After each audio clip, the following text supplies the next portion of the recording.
Yes, ഞാൻ വീണ്ടും WWE ബന്ധപ്പെട്ട അപ്ഡേറ്റുകളുമായിട്ട് തിരിച്ചു വന്നിരിക്കുകയാണ്. എന്തായാലും പ്രധാനപ്പെട്ട 2 അപ്ഡേറ്റുകളാണ് ഈ ഒരു വീഡിയോയിലൂടെ നോക്കാൻ പോകുന്നത്. കുറേ അപ്ഡേറ്റുകളൊന്നും പറയുന്നില്ല, കാരണം ഞാൻ കുറച്ച് ടച്ച് ഔട്ടാണ്. കുറേ നാളായി WWE ബന്ധപ്പെട്ട വീഡിയോ ഒക്കെ ചെയ്തിട്ടുണ്ട്.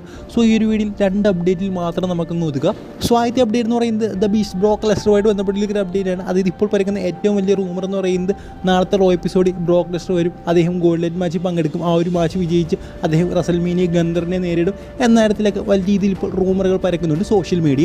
റിയാലിറ്റി എന്ന് പറയുന്നത് ബ്രോക്ക് ലെസ്നർ ഒന്നും വരാൻ പോകുന്നില്ല. അദ്ദേഹം നേരത്തെ തൊട്ട് ആ ഒരു വെബ്സൈറ്റ് അഡ്വർടൈസ്ഡ് ആണ്. അതായത് അതൊരു ഫ്രീ ഏജൻറ്റിൻ്റെ ആ ഒരു സെക്ഷനാണ്. സോ ആ ഒരു ഫ്രീ ഏജൻറ്റിൻ്റെ സെക്ഷനിൽ അദ്ദേഹം നേരത്തെ തന്നെ ഉണ്ടായിരുന്നു. അതിപ്പോൾ ആരോ പൊക്കിയെടുത്തുകൊണ്ട് വന്നൊരു സംഭവം മാത്രമാണ്. സോ റിയാലിറ്റി എന്ന് പറയുന്നത് ബ്രോക്ക് ലെസ്നർ റിട്ടേൺ ഒന്നും ഉടനെങ്ങും ഉണ്ടാകാൻ പോകുന്നില്ല. കുറഞ്ഞതൊരു 6 മാസം കഴിഞ്ഞെങ്കിൽ മാത്രമേ അദ്ദേഹം റിട്ടേൺ ചെയ്യത്തുള്ളൂ. റസൽമേനിയിൽ എന്തായാലും ബ്രോക്ക് ലെസ്നർ ഉണ്ടാകില്ല, അത് 100% ഉറപ്പാണ്. പിന്നെ നമുക്കറിയാവുന്ന ഒരു കാര്യമാണ്, ചാറ്റ് ഗേബിളാണ് മിക്കവാറും റസൽമേനിയ 40 ഗന്ധറിനെ നേരിടാൻ പോകുന്നത്. അതിനുള്ള സംഭവങ്ങളൊക്കെയാണ് ഇപ്പോൾ നടന്നുകൊണ്ടേയിരിക്കുന്നത്. സോ അത്ര ഇതൊക്കെ കൊണ്ടുവന്നിട്ട് പെട്ടെന്ന് ബ്രോക്ക് ലെസ്നറെ അവിടേക്ക് കൊണ്ടുവന്ന് റസൽമേനിയ 40 ബ്രോക്ക് ലെസ്നർ അതുപോലെ തന്നെ ഗന്ധർ മാച്ച് വെക്കുമെന്ന് എനിക്ക് തോന്നുന്നില്ല. പിന്നെ ഞാൻ നേരത്തെ പറഞ്ഞൊരു കാര്യമുണ്ട്, മിനിമം 6 മാസമെങ്കിലും എടുക്കും ബ്രോക്ക് ലെസ്നർ തിരിച്ചു വരണമെങ്കിൽ തന്നെ. എനിക്ക് തോന്നുന്നില്ല അദ്ദേഹം ഇത്ര പെട്ടെന്ന് തിരിച്ചു വരുമെന്ന്. സോ എന്തായാലും റസൽമേനിയ 40 ബ്രോക്ക് ലെസ്നർ ഉണ്ടാകില്ല.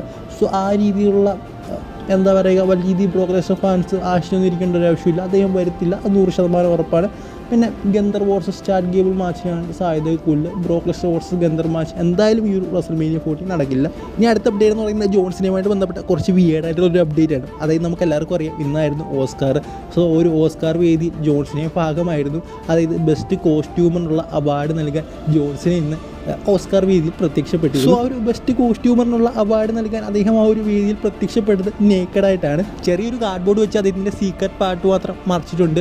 എന്തായാലും എല്ലാവരും നല്ല രീതിയിൽ സ്റ്റേജിൽ ചിരിക്കുന്ന കാണായിരുന്നു. അതിലിത്ര കോമഡി എന്താണെന്ന് എനിക്കറിയില്ല. പിന്നെ വേണമെങ്കിൽ പറയാവുന്നൊരു കാര്യം, ബെസ്റ്റ് കോസ്റ്റ്യൂമറിനുള്ള അവാർഡ് നൽകാൻ അദ്ദേഹം ഒരു കോസ്റ്റ്യൂം പോലും ഇല്ലാതെ വന്നു എന്നൊരു കാര്യത്തിൽ ചെറിയൊരു ജോക്കുണ്ട്. അദ്ദേഹത്തിൻ്റെ ഒരു സിനിമ പുറത്തേക്ക് വരുന്നുണ്ട്. ആ ഒരു സിനിമ എന്ന് പറയുന്നത് ഇതുപോലെ ന്യൂഡിറ്റിയുമായിട്ടൊക്കെ ബന്ധപ്പെട്ടിരിക്കുന്ന ഒരു സിനിമയാണ്. കൂടാതെ ഇതിനിപ്പോൾ ഓൺലി ഫാൻസ് പേജും ഉണ്ട്. സോ അദ്ദേഹത്തിൻ്റെ ആ ഒരു സിനിമയുടെ പ്രൊമോഷന് വേണ്ടി അദ്ദേഹം ചെയ്യുന്ന കാര്യങ്ങളാണ് ഇതൊക്കെയെന്നാണ് എനിക്ക് തോന്നുന്നത്.